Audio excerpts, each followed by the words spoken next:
Kakaibang simpleng lutong bahay po ito mga kaibigan. Pero alam kong kayang-kaya ng bulsa natin. At napakasimple po ng Ricardo, mura pa. Ayos! Hiwain po na natin tong siling paniga. Tsaka natin hiwain ng maninipis. Pagkatapos po gagayatin ko ng konti. Lagyan natin ng 2 kutsarang toyo. Lagyan po natin ng konting atsuete, pampakulay para maganda. Lemon juice o kaya'y kalamansi. Konting paminta, haluin po natin. Nakabili po ako ng smelt mga kaibigan. Hinugasan ko po ng malamig na tubig. Yung ating isda sa ating batter na ginawa. Sarap nito kapag katostado. Hindi pa po tapos yan. Lalagyan po natin ng isang latang tuna, yung ating sarsa.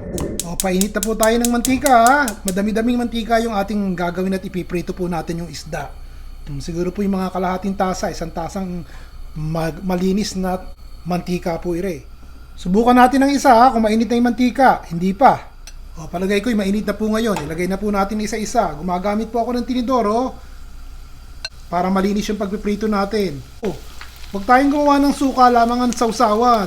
Pahabain po natin ang buhay ng ating simpleng ulam para marami-rami ang makakain. Sandaling-sandali lang po ito. Nakita nyo, tostado na. Paikot-ikutin nyo at namumula na Ang gagawin ko po ilalagay ko muna sa isang malukong at sasalain ko po yung mga mantikang hindi kinakailangan.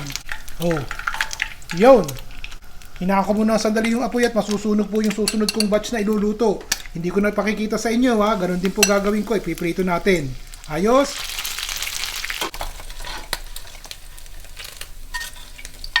Ito na po.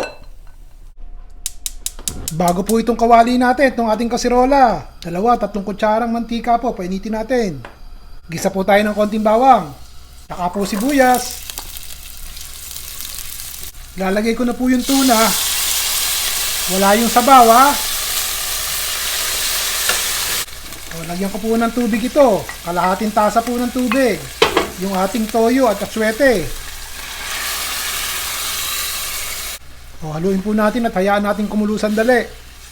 Tikman nyo muna kapag masarap na po ang lasa, maalat-alat, na maasim-asim ng konti at may konting tamis.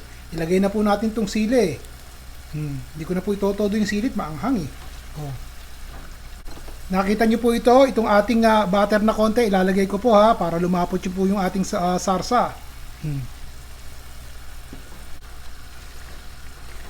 Lagyan ko pa po ng kalahating tubig. So, 1 tasang tubig na po yung inilagay natin at medyo lumapot ng konti. Nang inilagay ko yung natirang batter So, i-adjust nyo po ang panlasa Nakang gandang tignan Dagdagan pa natin ng konting toyo. Baka tumabang Lagyan pa natin ng konting lemon juice o kaya kalamansi.